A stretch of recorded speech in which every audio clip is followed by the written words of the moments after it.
జగన్మోహన్ రెడ్డి దగ్గర ఒకటే ఒకటండి. ఏ సమస్య అయినా సరే పన్ను నొప్పి, కన్ను నొప్పి, పొట్ట నొప్పి, ఇంకేదైనా నొప్పి. 3 ఏళ్ళు కళ్ళు మూసుకుంటే మనమే వస్తాం. మనం రాగానే నీకేదో ఇస్తాం. ఇదే సుత్తి అయిపోయిందండి. సమస్య ఏదైనా జగన్మోహన్ రెడ్డి దగ్గర ఉన్న పరిష్కారం ఇదొకటే. గట్టిగా కళ్ళు మూసుకుంటే వచ్చేది మన ప్రభుత్వమే. నీకు 1,00,00,000 గానీ, 2,00,00,000 గానీ అప్పుడే ఇస్తాం. అంతవరకు నోరు మూసుకొని ఉండు. ఇది సుత్తి డైలాగ్.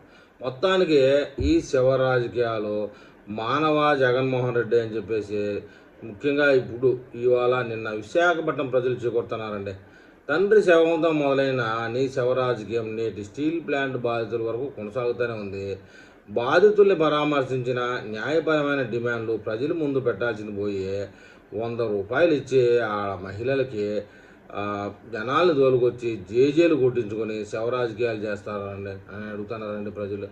మొత్తానికి శవ రాజకీయాలు అని ఎందుకంటారంటే ఈ జనాలను తొడగొచ్చి చనిపోయిన కాడికి నువ్వు వచ్చి జనాల దగ్గర సీఎం సీఎం సీఎం అని గ్యాపే లేకుండా కేరింతలు కొట్టించుకుంటానండి.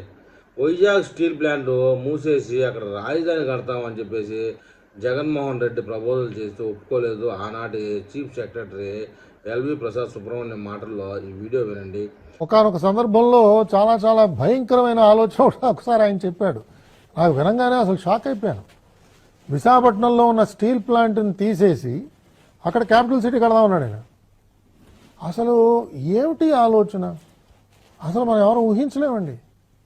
మొత్తానికైతే విశాఖపట్నంలో 3వ రాజధానిగా ఏదో విశాఖపట్నాన్ని ఒరగబెడదాం అనుకున్నటువంటి మన జగన్మోహన్ రెడ్డికి ఇవాళ ఈ ఓదార్పు యాత్రకి జనాలే కరువయ్యారండి. దీన్ని బట్టి చూస్తే ఏమర్థమవుతుంది? జగన్మోహన్ రెడ్డికి జనాలు కరువు, ఆదరణ కరువు.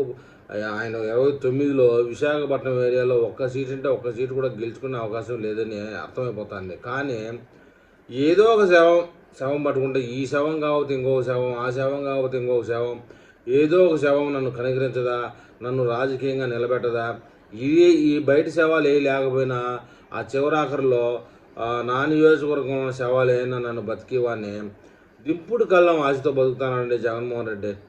ఈ వీడియో మీద మన ఏపీ ప్రజలు ఏమని కామెంట్ చేస్తారో చూద్దాం.